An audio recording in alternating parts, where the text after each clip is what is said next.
नमस्कार दोस्तों, स्वागत है आप सभी का संकल्प स्टडी पॉइंट उत्तराखंड में। तो दोस्तों आज हम डिस्कस करने वाले हैं हिस्ट्री से। दोस्तों आज का हमारा प्रैक्टिस सेट रहेगा 16। हिस्ट्री से आज हम देखेंगे दोस्तों प्रैक्टिस सेट 16 को आज हम डिस्कस करेंगे। और इससे पहले दोस्तों हमने 15 प्रैक्टिस सेट कंप्लीट कर लिए हैं, जिनको आप दोस्तों प्लेलिस्ट में जाके देख सकते हैं। चलिए दोस्तों स्टार्ट करते हैं आज का सेशन, और आप सभी लोग दोस्तों वीडियो के एंड तक जरूर बने रहें। चलिए पहला क्वेश्चन लेते हैं दोस्तों आज का, और साथ ही साथ आप लोग आंसर करते हुए चलेंगे। ये पेपर सेकंड रहेगा दोस्तों आज, ठीक है। चलिए पहला क्वेश्चन देखते हैं और इसका आंसर करते रहेंगे, ठीक है। पहला क्वेश्चन है, अटलांटिक चार्टर 1941 पर किन दो नेताओं ने हस्ताक्षर किए थे जो यूएनओ की आधारशिला बना? ऑप्शन देखिए, चर्चिल और स्टालिन, रूजवेल्ट और चर्चिल, ट्रूमैन और एटली, या फिर चर्चिल और डी गॉल। आपको बताना है अटलांटिक चार्टर 1941 में किन दो नेताओं ने हस्ताक्षर किए थे। क्या रहेगा क्वेश्चन नंबर फर्स्ट का राइट आंसर?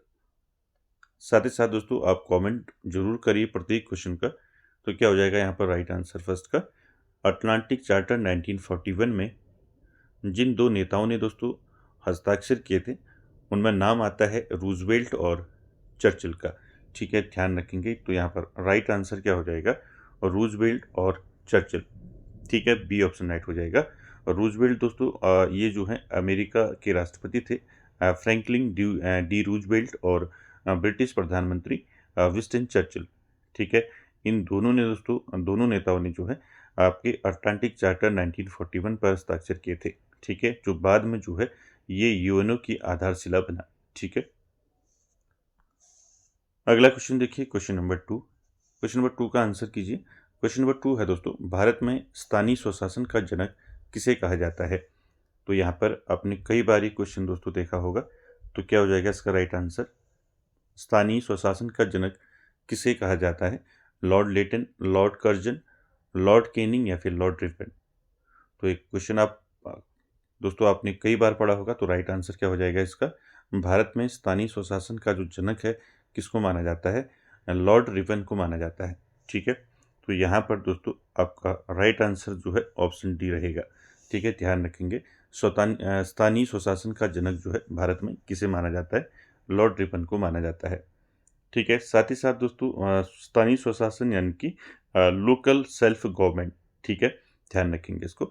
साथ ही साथ आपको याद रखना है दोस्तों कि जो ये स्थानीय स्वशासन था दोस्तों, इसके जो जनक थे लॉर्ड रिपन, तो इनने दोस्तों ये प्रस्ताव जो है कब पारित किया, ठीक है। तो ध्यान रखेंगे, स्थानीय स्वशासन का जो प्रस्ताव है दोस्तों रिपन ने कब पारित किया? तो ध्यान रखेंगे कब किया? 1882 में, 1882 में किया, ठीक है। इसको ध्यान में रखेंगे, ठीक है। साथ ही साथ दोस्तों इस स्थानीय स्वशासन का जो मुख्य उद्देश्य था वो क्या था?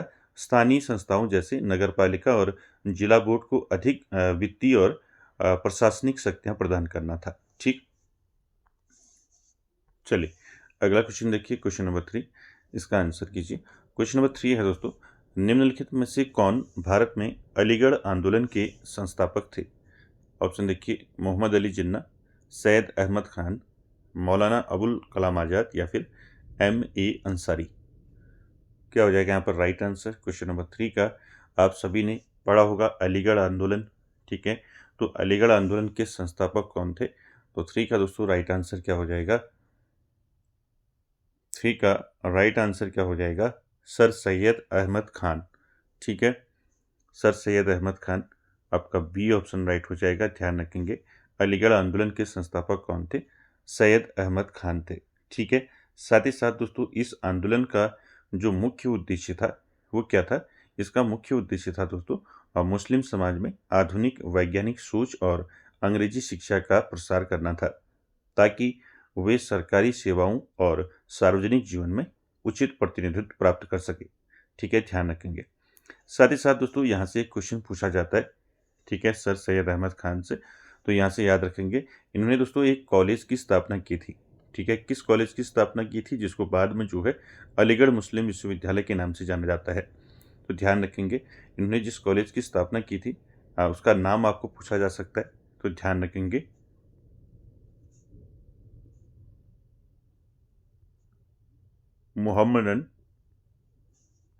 मोहम्मदन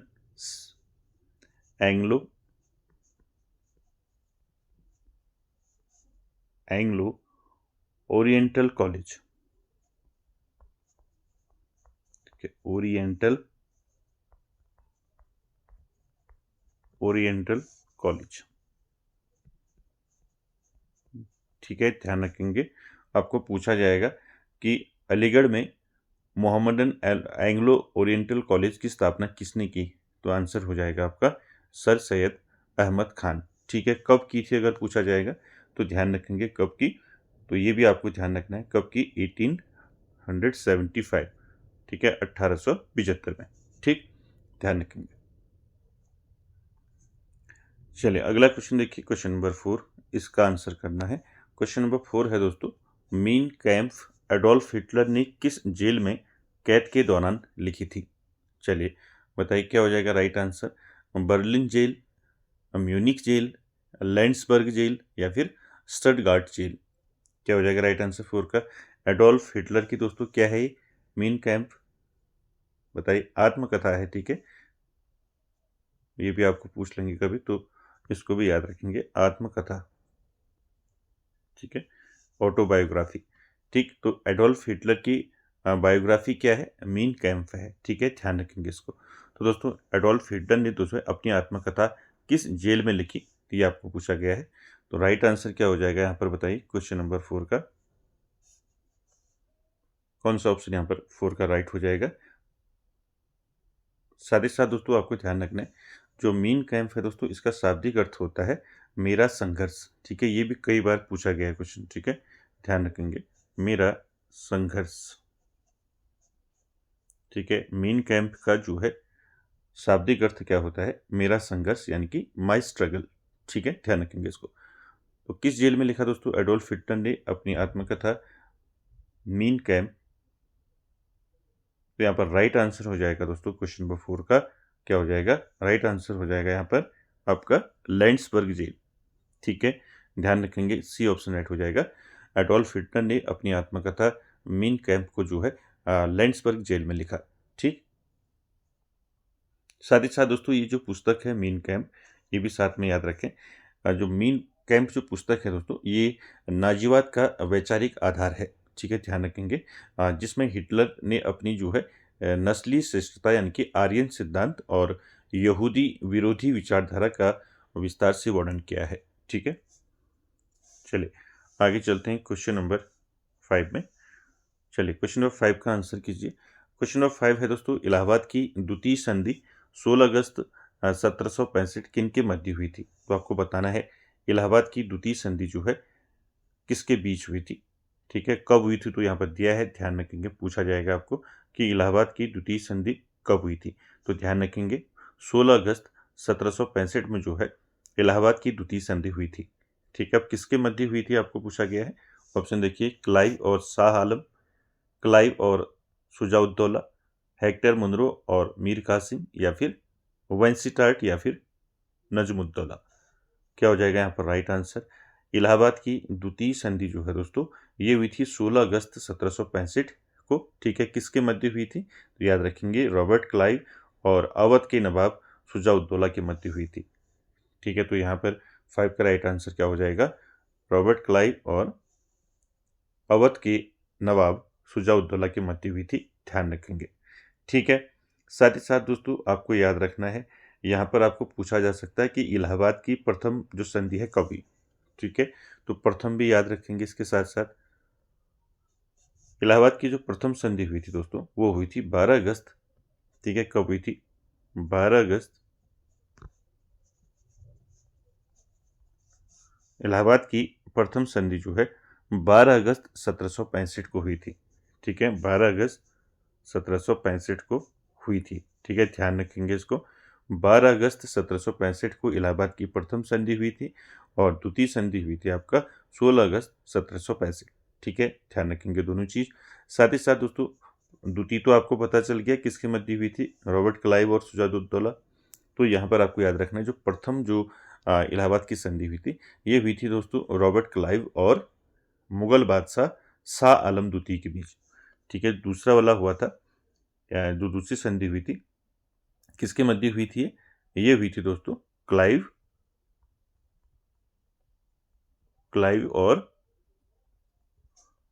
और मुगल बादशाह शाह आलम द्वितीय। शाह आलम याद रखेंगे, शाह आलम द्वितीय। ठीक है, तो यहाँ पर ध्यान रखना है जो प्रथम इलाहाबाद की संधि हुई थी 12 अगस्त 1765 को क्लाइव और मुगल बादशाह शाह आलम द्वितीय के बीच हुई थी। ठीक है, और आपको पूछा जाए इलाहाबाद की द्वितीय संधि किसके बीच हुई थी, तो याद रखेंगे 16 अगस्त 1765 को हुई थी दोस्तों इलाहाबाद की द्वितीय संधि। रॉबर्ट क्लाइव और अवध के नवाब शुजा-उद-दौला के बीच हुई थी। ठीक है, दोनों आपको याद रखने हैं। चलिए अगला क्वेश्चन देखिए, क्वेश्चन नंबर 6 का आंसर करेंगे। 6 है दोस्तों, चंगेज खान ने यास नामक विधि संहिता कब लागू की? चलिए आंसर कीजिए। चंगेज खान, ठीक है, चंगेज खान ने यास नामक विधि संहिता, ठीक है, यानी कि लीगल कोड जो है इन्होंने जो है कब लागू किया था चंगेज खान ने? तो यहाँ पर राइट आंसर क्या हो जाएगा? 1206, 1227, 1211 या फिर 1219। चंगेज खान ने दोस्तों यास नामक जो विधि संहिता थी यानी कि जो लीगल कोड था उसको लागू किया था। कब किया था? 1206 ईस्वी में।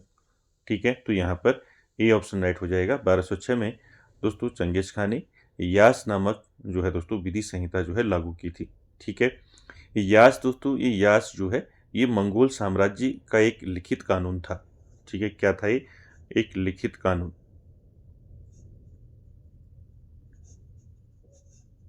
ठीक है, ये भी साथ में ध्यान रखना है।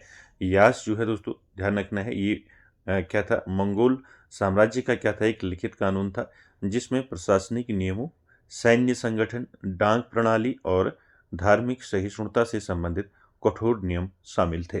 ठीक है, ध्यान रखेंगे। कब लागू किया चंगेज खान ने इसको? 1206 में। ठीक है, ध्यान रखेंगे। चलिए अगला क्वेश्चन देखिए, क्वेश्चन नंबर 7। 7 का आंसर कीजिए दोस्तों। 7 है, द ट्रिब्यूट या फिर होम चार्जेस के अंतर्गत निम्नलिखित में से कौन सा मद शामिल नहीं था? आपको बताना है द ट्रिब्यूट या फिर होम चार्जेस क्या था दोस्तों? ये इसके अंतर्गत कौन सा मद शामिल नहीं है इसमें?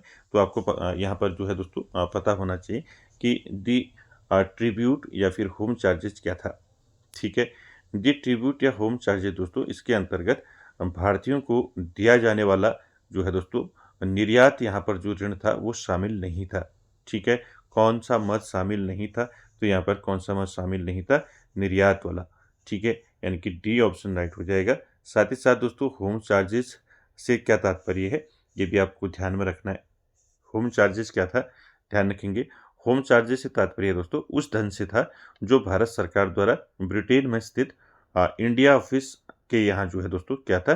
खर्चे के लिए जो है प्रतिवर्ष जो है वो क्या भेजा जाता था? उसको लंदन भेजा जाता था। तो ये दोस्तों आपको याद रखना है, होम चार्जेस। ठीक है, होम चार्जेस से तात्पर्य उस धन से था जो भारत सरकार द्वारा ब्रिटेन में स्थित इंडिया ऑफिस के खर्चे के लिए जो है प्रतिवर्ष लंदन भेजा जाता था। ध्यान रखेंगे, तो यहाँ पर आपका डी ऑप्शन राइट हो जाएगा इसमें। चलिए आगे चलते हैं क्वेश्चन नंबर 8 में। चलिए क्वेश्चन नंबर 8 का आंसर करेंगे। क्वेश्चन नंबर 8 है दोस्तों, संयुक्त राष्ट्र संघ यूएन के चार्टर पर 26 जून 1945 को 50 देशों ने हस्ताक्षर किए थे, लेकिन कौन सा देश बाद में हस्ताक्षर कर 51वां संस्थापक सदस्य बना? तो यहाँ पर आपको बताना है दोस्तों संयुक्त राष्ट्र संघ में जो है 51वां संस्थापक सदस्य कौन बना था, कौन सा देश बना था? पोलैंड, मिस्र, भारत या फिर ग्रीस? क्या हो जाएगा यहाँ पर राइट आंसर? क्वेश्चन नंबर 8 में आपको बताना है संयुक्त राष्ट्र संघ यूएन के चार्टर पर 26 जून 1945 को दोस्तों 50 देशों ने हस्ताक्षर किए थे। ठीक है, लेकिन दोस्तों कौन सा देश जो है जिसने बाद में हस्ताक्षर किए और 51वां संस्थापक सदस्य बना? तो यहाँ पर आपको देश याद रखना है, पोलैंड। ठीक है, तो यहाँ पर ए ऑप्शन राइट हो जाएगा दोस्तों। ठीक है, ध्यान रखेंगे इसको। चलिए अगला देखिए, क्वेश्चन नंबर 9। क्वेश्चन नंबर 9 दोस्तों आपने कई बार पढ़ा है, किस घटना के विरोध में रविंद्रनाथ टैगोर ने अपनी नाइटहुड की उपाधि त्याग दी थी? ठीक है, ये क्वेश्चन कई बार आपने देखा होगा तो यहाँ पर क्या हो जाएगा राइट आंसर? ऑप्शन देखिए, जलियांवाला बाग हत्याकांड, बंगाल विभाजन, रॉलेट एक्ट या फिर साइमन कमीशन। तो यहाँ पर राइट आंसर क्या हो जाएगा? किस घटना के विरोध में रविंद्रनाथ टैगोर ने अपनी नाइटहुड की उपाधि त्याग दी थी? तो राइट आंसर क्या हो जाएगा इसका? जलियांवाला बाग हत्याकांड। ठीक है, जलियांवाला बाग हत्याकांड कब हुआ था ये आपको पूछा जा सकता है। ये हुआ था 13 अप्रैल, ठीक है, 13 अप्रैल 1919 को हुआ था दोस्तों।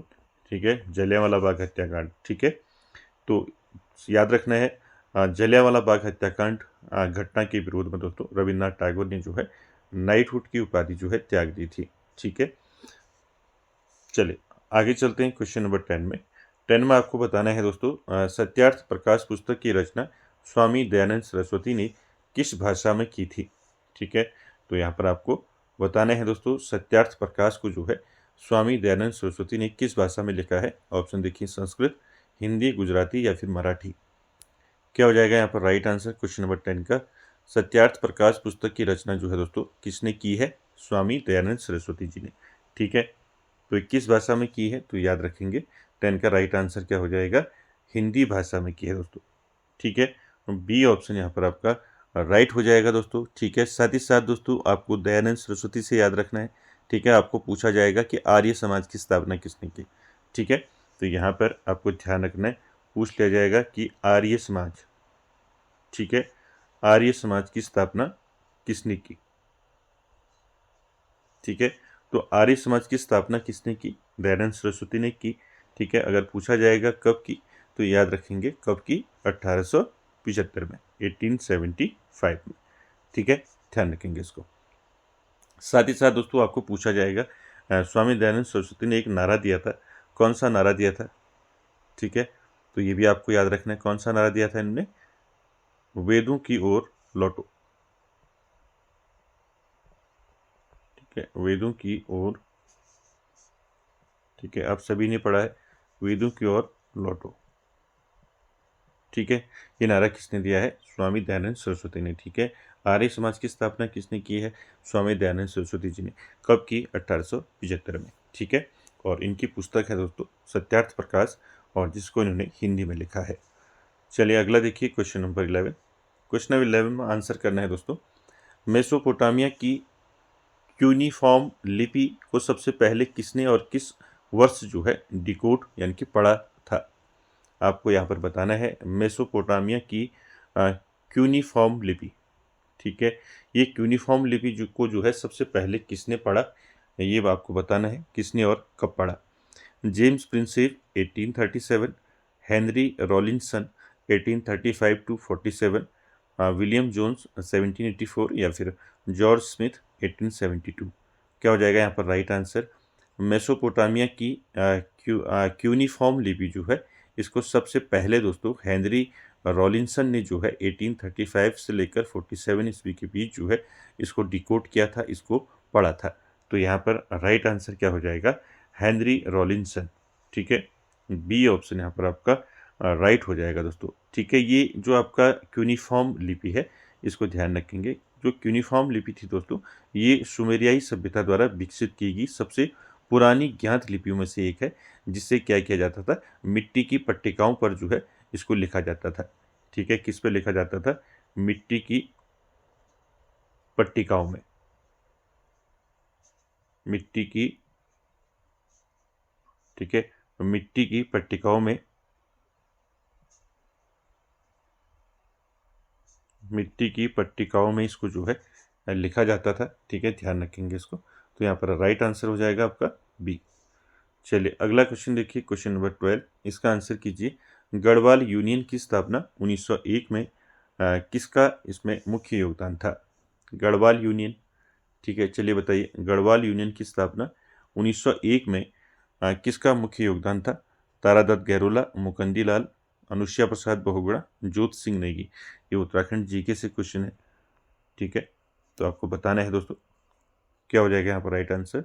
गढ़वाल यूनियन की स्थापना दोस्तों 1901 में तारादत्त गहरोला का इसमें मुख्य योगदान था। तो यहाँ पर ए ऑप्शन राइट हो जाएगा, तारादत्त गहरोला।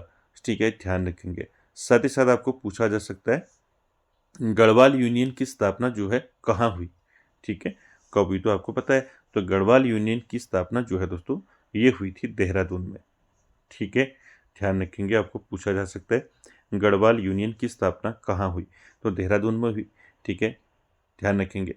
और इसका जो उद्देश्य था दोस्तों, ठीक है, गढ़वाल यूनियन का क्या उद्देश्य था, गढ़वाल यूनियन का दोस्तों उद्देश्य क्या था, इनका उद्देश्य था गढ़वाल क्षेत्र में सामाजिक सुधार, शिक्षा का प्रसार और राजनीतिक चेतना को जगाना, ठीक है, याद रखेंगे। तारादत्त गहलोला आप जानती हैं, जो एक प्रसिद्ध वकील और साहित्यकार रहे हैं।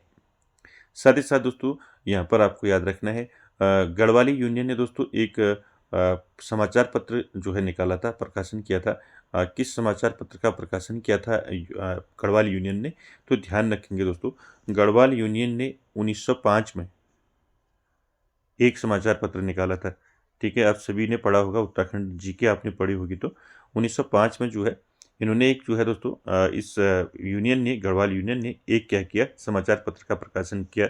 समाचार पत्र का नाम है गढ़वाली, ठीक है, ये पूछा जाता है इसलिए ध्यान रखेंगे। गढ़वाली समाचार पत्र का प्रकाशन जो है दोस्तों गढ़वाल यूनियन के द्वारा किया गया था 1905 में, ठीक है, जिसके संपादक दोस्तों कौन थे, गिरजादत्त नैथानी थे और बाद में फिर विशंबर दत्त चंदोला बने, ठीक, ध्यान रखना इसको। चलिए अगला क्वेश्चन देखिए, क्वेश्चन नंबर 13। क्वेश्चन नंबर 13 में आपको बताना है पुर्तगालियों ने किस वर्ष जो है गोवा को बीजापुर के सुल्तान यूसुफ आदिल शाह से छीना था। तो चलिए आंसर कीजिए, पुर्तगालियों ने किस वर्ष गोवा को बीजापुर के सुल्तान यूसुफ आदिल शाह से छीना था।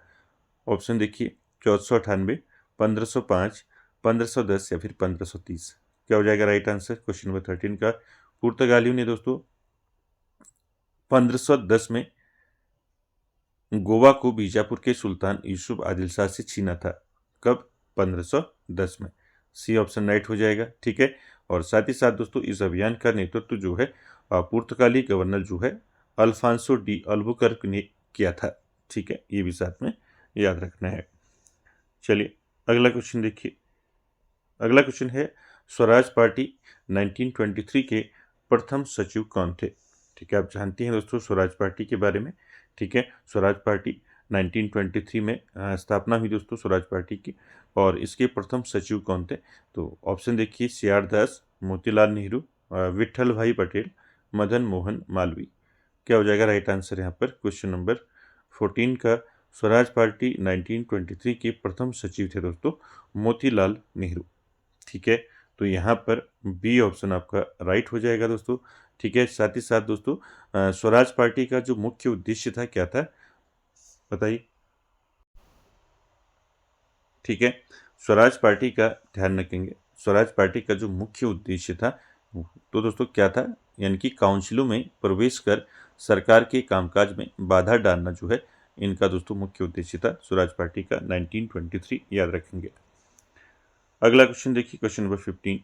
क्वेश्चन नंबर 15 है दोस्तों, ब्लैक डेथ यानी कि प्लेग ने यूरोप की जनसंख्या को किस शताब्दी के मध्य में बुरी तरह से प्रभावित किया। तो आप सभी जानते हैं दोस्तों यूरोप में जो ब्लैक डेथ यानी कि जो प्लेग हुआ था, ठीक है, इसमें आपको बताना है किस शताब्दी में हुआ था। 13वीं शताब्दी में, 14वीं में, 15वीं में या फिर 12वीं में। क्या हो जाएगा राइट आंसर क्वेश्चन नंबर 15 का। ब्लैक डेथ यानी कि प्लेग ने दोस्तों यूरोप की जनसंख्या को जो है किस शताब्दी में जो है बुरी तरह से प्रभावित किया था, तो 14वीं शताब्दी में, ठीक है। तो यहाँ पर बी ऑप्शन राइट हो जाएगा, ध्यान रखेंगे। साथ ही साथ दोस्तों आपको बताते हुए चलूँ, यह महामारी जो है मुख्य रूप से 1347 से लेकर 1351 तक, ठीक है, 1347 से लेकर 51 तक जो है 51 तक जो है इस बीच में जो है अपने चरम पर पहुंची। और दोस्तों आप सभी जानते हैं कि ये जो ब्यूबोनिक प्लेग था, ब्यूबोनिक प्लेग नामक की बीमारी थी जो है दोस्तों चूहों और पिशुओं के द्वारा फैली थी, ठीक। इस महामारी ने दोस्तों यूरोप की लगभग 1/3 से आधी जनसंख्या को जो है समाप्त कर दिया था, ठीक है। चलिए अगला क्वेश्चन देखिए, क्वेश्चन नंबर 16 में आपको बताना है एशियाटिक सोसाइटी ऑफ बंगाल की स्थापना 1784 के समय बंगाल का गवर्नर जनरल कौन था? आपको बताना है। एशियाटिक सोसाइटी ऑफ बंगाल की स्थापना दोस्तों कब हुई थी? 1784 में हुई थी। तो इस समय बंगाल के गवर्नर जनरल कौन थे? ऑप्शन देखिए, Lord Cornwallis, Warren Hastings, Lord Wellesley या फिर लॉर्ड मिंटो। तो यहाँ पर राइट आंसर क्या हो जाएगा 16 में? एशियाटिक सोसाइटी ऑफ बंगाल की स्थापना 1784 के समय जो है बंगाल का गवर्नर जनरल कौन था? वारेन हेस्टिंग्स था दोस्तों। ठीक है, तो बी ऑप्शन यहाँ पर आपका राइट हो जाएगा दोस्तों। ठीक है, साथ ही साथ आपको पूछ लिया जाएगा कि एशियाटिक सोसाइटी ऑफ बंगाल, ठीक है, आपको पूछ लिया जाएगा कि इस संस्था की स्थापना किसने की। ठीक है, एशियाटिक सोसाइटी ऑफ बंगाल की जो स्थापना है वो किसने की। ठीक है, इसकी स्थापना किसने की दोस्तों? याद रखेंगे, सर विलियम जोन्स। ठीक है, sir William sir William Jones sir William Jones याद रखेंगे। ठीक है, एशियाटिक सोसाइटी ऑफ बंगाल की स्थापना किसने की थी? सर विलियम जोन्स ने की थी दोस्तों। अच्छे से आपको याद रखना है। ठीक है, कब की थी अगर पूछा जाएगा तो कब की थी? 1784 में। ठीक है, 1784 में की थी। ठीक है, और कहाँ की थी अगर पूछा जाता है तो कलकत्ता में की थी। ये भी आपको ध्यान रखना है, कलकत्ता में की थी। ठीक है, कलकत्ता या कोलकाता, ठीक, ध्यान रखेंगे। चलिए अगला क्वेश्चन देखिए, गदर पार्टी 1913 के मध्य जो है प्रथम अध्यक्ष कौन थे? तो आप जानते हैं दोस्तों, गदर पार्टी 1913 के प्रथम अध्यक्ष कौन थे? लाला हरदयाल, सोहन सिंह भाकना, करतार सिंह सराभा और भाई परमानंद। क्या हो जाएगा 17 का राइट आंसर?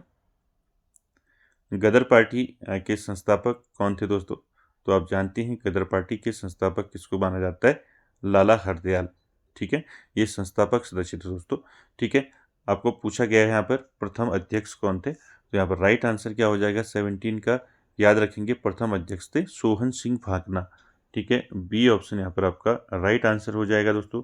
याद रखेंगे, ठीक है, कि गदर पार्टी 1913 के प्रथम अध्यक्ष थे सोहन सिंह भाकना थे। गदर पार्टी की स्थापना दोस्तों कहाँ हुई थी पूछा जा सकता है। गदर पार्टी की स्थापना कहाँ हुई थी? अमेरिका में। ठीक है, कहाँ हुई थी गदर पार्टी की स्थापना? अमेरिका में हुई थी दोस्तों। ठीक है, अमेरिका की सैन फ्रांसिस्को में हुई थी और लाला हरदयाल इसके संस्थापक सदस्य और प्रमुख जो है प्रचारक थे। लेकिन संस्थापक अध्यक्ष कौन थे? सोहन सिंह भाकना थे। ठीक है, इस संगठन का मुख्यालय जो है युगांतर आश्रम था और इसने जो है गदर नामक साप्ताहिक समाचार पत्र का प्रकाशन किया, जिसका पहला अंक जो है उर्दू में प्रकाशित हुआ था।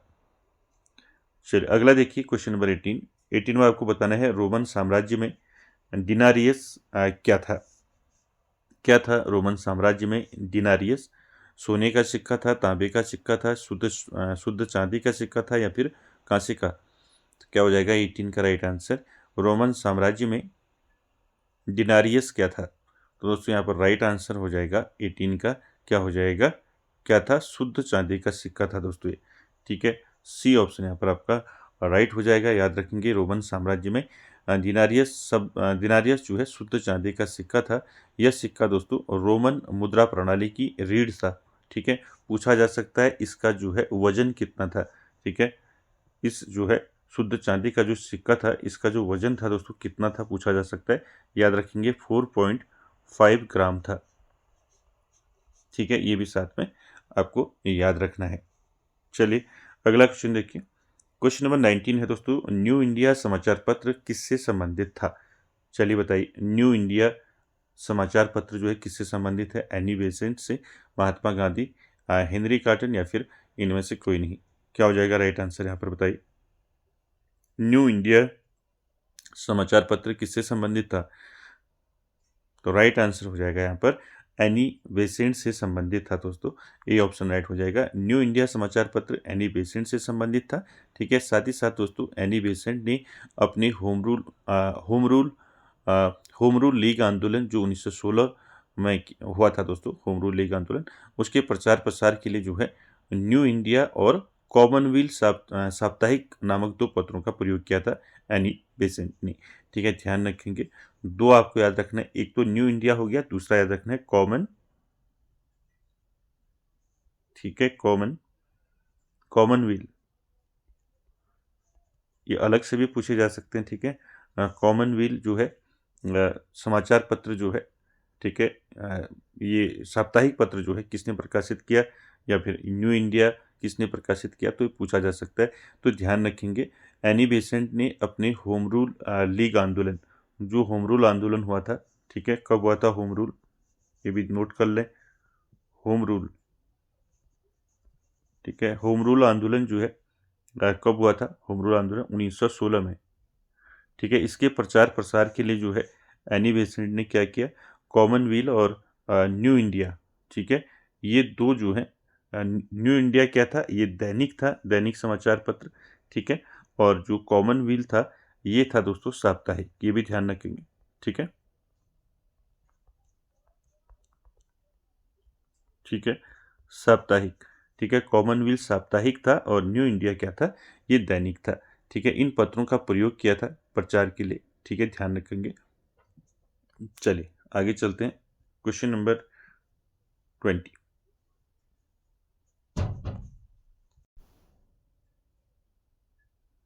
चलिए क्वेश्चन नंबर 20 का आंसर करेंगे। क्वेश्चन नंबर 20 है दोस्तों, सार्जेंट योजना 1944 का मुख्य उद्देश्य कितने वर्षों के भीतर भारत में पूर्ण साक्षरता लाना था। चलिए आंसर कीजिए, सार्जेंट योजना 1944, ध्यान रखेंगे। ठीक है, सार्जेंट योजना, तो इसका मुख्य उद्देश्य जो है कितने वर्षों के भीतर भारत में जो है पूर्ण साक्षरता लाना था, 20 वर्ष, 40 वर्ष, 50 वर्ष या फिर 10 वर्ष। क्या हो जाएगा यहाँ पर राइट आंसर। दोस्तों सार्जेंट योजना 1944 का मुख्य उद्देश्य जो है 40 वर्षों के भीतर जो है भारत में पूर्ण साक्षरता लाना था। ठीक है, बी ऑप्शन राइट हो जाएगा, 40 वर्षों के भीतर जो है भारत में पूर्ण साक्षरता लाना था। ठीक है, जो जॉन सार्जेंट थे दोस्तों, भारत सरकार के तत्कालीन शैक्षिक सलाहकार थे, इनके द्वारा तैयार की गई इस योजना को दोस्तों क्या कहा जाता है, युद्धोत्तर शिक्षा विकास योजना भी इसको कहा जाता है। ठीक है, याद रखेंगे, जॉन सार्जेंट जो है उस समय भारत सरकार में क्या थे, शैक्षिक सलाहकार थे। ठीक है, उन्होंने दोस्तों इस योजना को, सार्जेंट योजना को तैयार किया था। ठीक है, और इसको जो है नाम दिया था युद्धोत्तर शिक्षा विकास योजना। ठीक है, पूछ लिया जाएगा आपको कि युद्धोत्तर शिक्षा विकास योजना किसको कहते हैं। ठीक है, युद्धोत्तर, ठीक है, युद्धोत्तर शिक्षा विकास, शिक्षा विकास, शिक्षा विकास योजना। ठीक है, ध्यान रखेंगे। ठीक, तो यार इसमें क्या था, इसमें 6 से 14 वर्ष तक की आयु के बच्चों के लिए जो है निःशुल्क, यहाँ पर निःशुल्क एवं अनिवार्य शिक्षा था दोस्तों, इसमें ध्यान रखेंगे। चलिए आगे चलते हैं क्वेश्चन नंबर 21 में। 21 का आंसर कीजिए। 21 है, भारत में औपनिवेशिक काल के दौरान वर्नाक्युलर प्रेस एक्ट जो है 1878 द्वारा लागू किया गया था, किसके द्वारा, Lord Curzon, Lord Wellesley, Lord Ripon या फिर लॉर्ड लिटन। क्या हो जाएगा राइट आंसर क्वेश्चन नंबर 21 का। भारत में औपनिवेशिक काल के दौरान वर्नाक्युलर प्रेस एक्ट जो है ये आया था 1878, लागू किया गया था, तो किसके द्वारा, तो 21 का राइट आंसर क्या हो जाएगा, राइट आंसर हो जाएगा दोस्तों 21 का क्या होगा, लॉर्ड लिटन। ठीक है, डी ऑप्शन यहाँ पर राइट हो जाएगा। भारत में औपनिवेशिक काल के दौरान वर्नाक्युलर प्रेस एक्ट जो है 1878 लॉर्ड लिटन द्वारा लागू किया गया था। ठीक है, इसे दोस्तों एक अधिनियम के नाम से जानते हैं। ठीक है, आपको याद रखना है, इस वर्नाक्युलर प्रेस एक्ट को क्या कहा जाता है, इसे दोस्तों मुंह बंद करने वाला अधिनियम भी कहा जाता है। ठीक है, पूछ लिया जाएगा आपको, मुंह बंद करने वाला अधिनियम।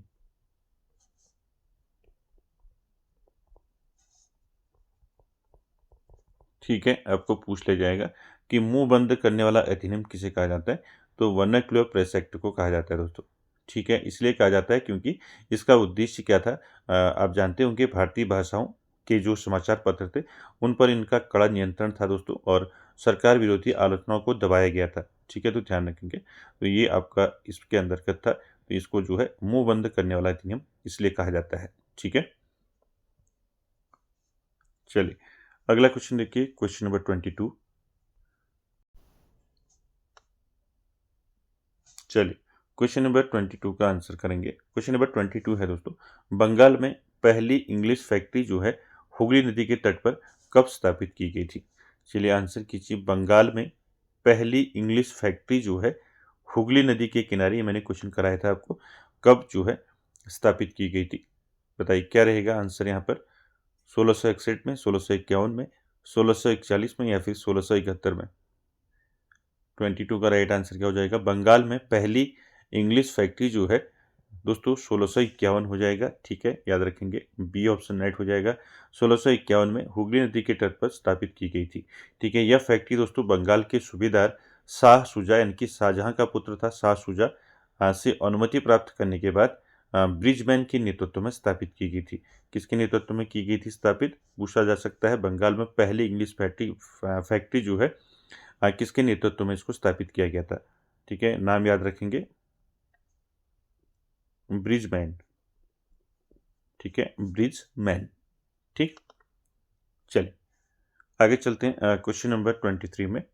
23 दोस्तों आपका उत्तराखंड से है। ठीक है, उत्तराखंड के इतिहास से है। कुमाऊं का प्रथम स्वतंत्रता संग्राम सेनानी किसे माना जाता है? तो कुमाऊं का पहला जो है स्वतंत्रता संग्राम सेनानी किसको माना जाता है? बद्रीदत्त पांडे, कालू महरा, हर्षदेव ओली या फिर गोविंद बल्लभ पंत? क्या हो जाएगा यहाँ पर 23 का राइट आंसर? कुमाऊं का प्रथम स्वतंत्रता संग्राम सेनानी दोस्तों आप सभी ने पढ़ा है। ठीक है, राइट आंसर हो जाएगा यहाँ पर कालू महरा। ठीक है, बी ऑप्शन राइट हो जाएगा। कुमाऊं का प्रथम स्वतंत्रता संग्राम सेनानी माना जाता है दोस्तों कालू महरा को। ठीक है, कालू महरा दोस्तों ये किस जिले से थे आपको पूछा जा सकता है। तो कालू महरा जो है उत्तराखंड के किस जिले से थे? ठीक है, जिला पूछा जा सकता है इनका, तो जिला याद रखेंगे चंपावत।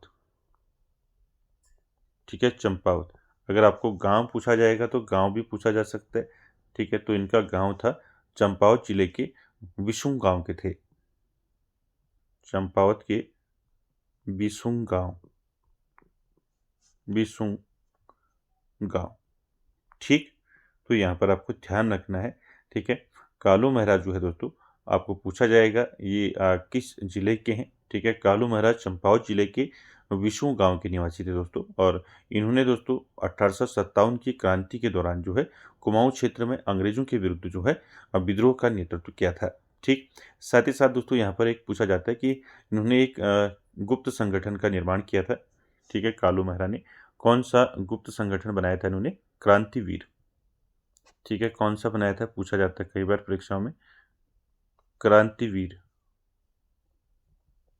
ठीक है, क्रांतिवीर। ठीक है, ध्यान रखेंगे इसको। चलिए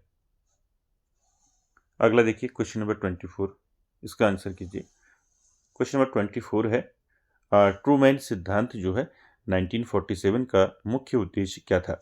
चलिए आंसर कीजिए। ट्रूमैन सिद्धांत जो है 1947 क्या था दोस्तों? इसका मुख्य उद्देश्य बताना है। नाजीवाद का अंत, सोवियत साम्यवाद के प्रसार को रोकना, यूरोप का आर्थिक पुनरुद्धार या फिर जापान पर नियंत्रण? तो यहाँ पर दोस्तों राइट आंसर क्या हो जाएगा? और राइट हो जाएगा 24 का दोस्तों क्या हो जाएगा? सोवियत साम्यवाद के प्रसार को रोकना। ध्यान रखेंगे, ट्रूमैन सिद्धांत 1947 का मुख्य उद्देश्य क्या था? सोवियत साम्यवाद के प्रसार को रोकना था। ठीक है, इसको ध्यान में रखेंगे। अगला क्वेश्चन देखिए दोस्तों, क्वेश्चन नंबर 25 में आपको बताना है गुट निरपेक्षता शब्द का सबसे पहले प्रयोग किसने किया था?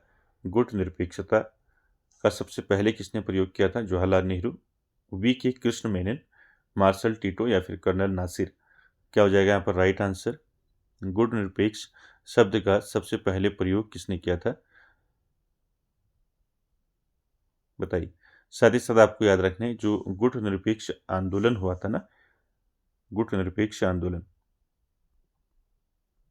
ये आपको याद रखना है। गुट निरपेक्ष जो आंदोलन है दोस्तों आपको ध्यान रखना है। ठीक, ये जो है आपको पूछा जा सकता है कि गुट निरपेक्ष आंदोलन की औपचारिक स्थापना कब हुई? ठीक है, इसकी औपचारिक जो स्थापना हुई थी इस आंदोलन की वो हुई थी दोस्तों 1961 में। ठीक है, इसको ध्यान में रखेंगे। ठीक, तो यहाँ पर आपको बताना है सबसे पहले शब्द का प्रयोग किसने किया? तो 25 का दोस्तों राइट आंसर क्या हो जाएगा? राइट आंसर हो जाएगा वी के कृष्ण मेनन।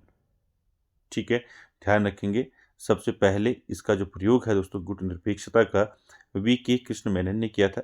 ठीक है, ध्यान रखेंगे। और साथ ही साथ दोस्तों इसके अगर आपको पूछा जाए कि हालांकि इस नीति के जो है अन्य भी जो है क्या थे, प्रवर्तक थे, अन्य भी थे, मुख्य प्रवर्तक जो है थे जवाहरलाल नेहरू भी थे इसमें।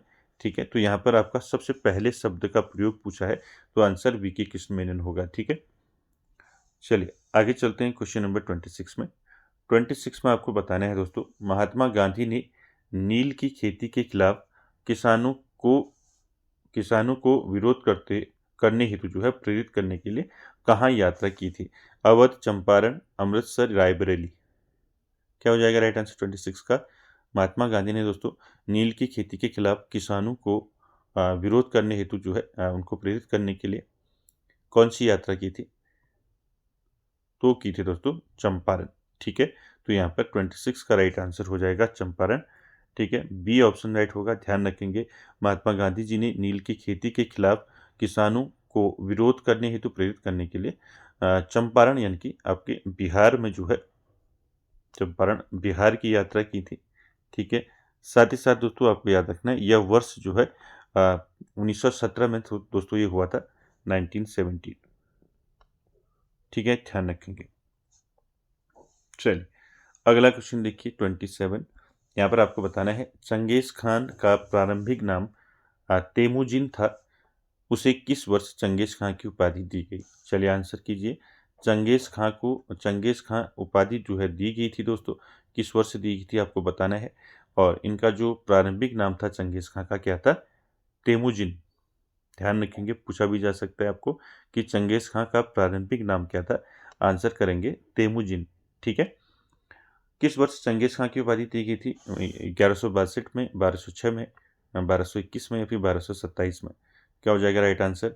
चंगेज खां को जो है कब दी गई थी? 1206 में जो है चंगेज खां की उपाधि दी गई थी। ठीक है, तो यहाँ पर बी ऑप्शन राइट हो जाएगा, ध्यान रखेंगे। चंगेज खान की उपाधि कब दी गई थी? 1206 ईस्वी में। ठीक है, ध्यान रखेंगे इसको। और चंगेज खां का प्रारंभिक नाम क्या था? तेमुजिन। ठीक है, इसको ध्यान में रखेंगे। दोस्तों साथ ही साथ यहाँ पर एक चीज़ और नोट कर लें। देखिए चंगेज का जो है शाब्दिक अर्थ होता है जो होता है दोस्तों यूनिवर्सल, जिसको हम बोलते हैं सार्वभौम शासक बोलते हैं ना, और यूनिवर्सल रूलर जिसको हम कह सकते हैं। तो यूनिवर्सल रूलर दोस्तों इसका मतलब होता है चंगेज का। चंगेज का शाब्दिक अर्थ क्या होता है? क्या होता है? सार्वभौम शासक। ठीक है, सार्वभौम शासक यानी कि इंग्लिश में आप कह सकते हैं यूनिवर्सल रूलर। ठीक है, चलिए अगला क्वेश्चन देखिए, क्वेश्चन नंबर 28, इसमें आंसर करना है। 28 है दोस्तों, दीनबंधु मित्र द्वारा रचित नाटक नील दर्पण 1860 का अंग्रेजी अनुवाद किसने किया था? ठीक है, आपको बताना है नील दर्पण का अंग्रेजी अनुवाद किसने किया था। नील दर्पण दोस्तों नाटक है, किसका है? ये भी आपको पूछा जा सकता है, ध्यान रखेंगे। नील दर्पण जो नाटक है किसका है? दीनबंधु मित्र का है। ठीक है, कब आया दोस्तों ये? 1860 में। ठीक है, इसका अंग्रेजी अनुवाद किसने किया था?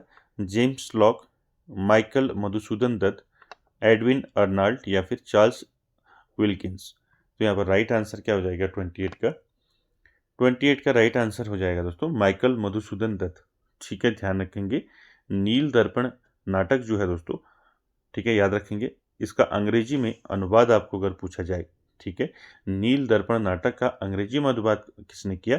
तो आंसर हो जाएगा माइकल मधुसूदन दत्त। ठीक है, ध्यान रखेंगे इसको। ठीक है, साथ ही साथ दोस्तों आपको याद रखना है इस नाटक का प्रकाशन जो है रेवरेंड जेम्स लॉग ने किया था। ठीक है, जेम्स लॉग याद रखेंगे। नील दर्पण नाटक का जो प्रकाशन है, पूछा जा सकता है आपको इसका जो प्रकाशन है किसने किया? तो इसका प्रकाशन जो है दोस्तों किसने किया था? जेम्स लॉन्ग ने। ठीक है, जेम्स लॉन्ग ने जो है दोस्तों इसको प्रकाशित किया था। ठीक है, साथ ही साथ दोस्तों आपको याद रखना है, आप जानती हैं नील दर्पण जो नाटक है दोस्तों, इसमें बंगाल में नील की खेती करने वाले किसानों पर यूरोपीय बागान मालिकों के अत्याचारों का जो है इसमें मार्मिक चित्रण दोस्तों इसमें देखने को मिलता है। चलिए अगला देखिए क्वेश्चन नंबर 29। 29 में आपको आंसर करना है दोस्तों, वांगडुक सम्मेलन जो है 1955 में कितने अफ्रीकी एशियाई देशों ने भाग लिया था? तो आपको बताना है, बांगडुंग सम्मेलन हुआ था दोस्तों 1955 में, इसमें कितने अफ्रीकी एशियाई देशों ने भाग लिया था? ऑप्शन देखिए 25, 29, 50 या फिर 15। क्या हो जाएगा राइट आंसर यहाँ पर? क्वेश्चन नंबर 29 का राइट आंसर हो जाएगा दोस्तों यहाँ पर कितना हो जाएगा? 29। ठीक है, बी ऑप्शन यहाँ पर आपका राइट हो जाएगा। चलिए क्वेश्चन नंबर 30 देखेंगे और आज का आखिरी क्वेश्चन है। चलिए आंसर कीजिए। क्वेश्चन है दोस्तों, पंचशील समझौता 1954 भारत और चीन के किन दो नेताओं के बीच हुआ था? तो इसको तो आप जानते हैं किसके बीच हुआ था। एक तो नेहरू थे भारत से पंचशील में, और चीन से कौन थे बताइए? नेहरू और माओ जेडुंग, नेहरू और झोउ एनलाई, लाल बहादुर शास्त्री, ये तो दोनों है नहीं। ठीक है, याद रखेंगे पंचशील जो है नेहरू और किसके बीच हुआ था बताइए?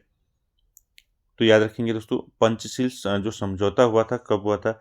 1954 में हुआ था। ठीक है, और किसके मध्य हुआ था? तो याद रखेंगे नेहरू और झोउ एनलाई के बीच हुआ था ये। ठीक है, तो यहाँ पर बी ऑप्शन आपका राइट हो जाएगा दोस्तों। याद रखेंगे इस समझौते पर 29 अप्रैल 1954 को हस्ताक्षर किए गए थे। ठीक है, अगर आपको पूछा जाएगा कि पंचशील समझौते में हस्ताक्षर कब हुए? ठीक है, पंचशील समझौते में जो है हस्ताक्षर कब हुए अगर आपको पूछा जाएगा तो याद रखेंगे 29 अप्रैल 1954। ठीक है, कभी आपको डेट भी पूछ लेगा। ठीक है, 29 अप्रैल 1954। ठीक है, इसको ध्यान में रखेंगे। ठीक है, साथ ही साथ दोस्तों यहाँ पर जो पंचशील सिद्धांत था तो इसको याद रखेंगे, जिसका मुख्य उद्देश्य क्या था? चीन के तिब्बत क्षेत्र और भारत के बीच व्यापार और समागम था दोस्तों। ठीक है, और पंचशील के 5 सिद्धांत थे। ठीक है, आप सभी ने पढ़े होंगे। क्या क्या थे पंचशील के 5 सिद्धांत? एक दूसरे की क्षेत्रीय अखंडता का सम्मान, अनाक्रमण, हस्तक्षेप, ठीक है, हस्तक्षेप, समानता व परस्पर लाभ और शांतिपूर्ण सहअस्तित्व। ठीक है, पूछा जाता है पंचशील के 5 सिद्धांत क्या थे? ध्यान रखेंगे, नोट भी कर लें। एक दूसरे की क्षेत्रीय अखंडता का सम्मान करना, ठीक है, अनाक्रमण, अहस्तक्षेप, समानता व परस्पर लाभ और शांतिपूर्ण सह अस्तित्व। ठीक है, ध्यान रखेंगे। तो यहाँ पर बी ऑप्शन राइट हो जाएगा दोस्तों। ठीक है, तो दोस्तों ये था आज का सेशन। आई होप आप सभी को अच्छा लगा होगा, और वीडियो को एंड तक देखने के लिए थैंक यू वेरी मच।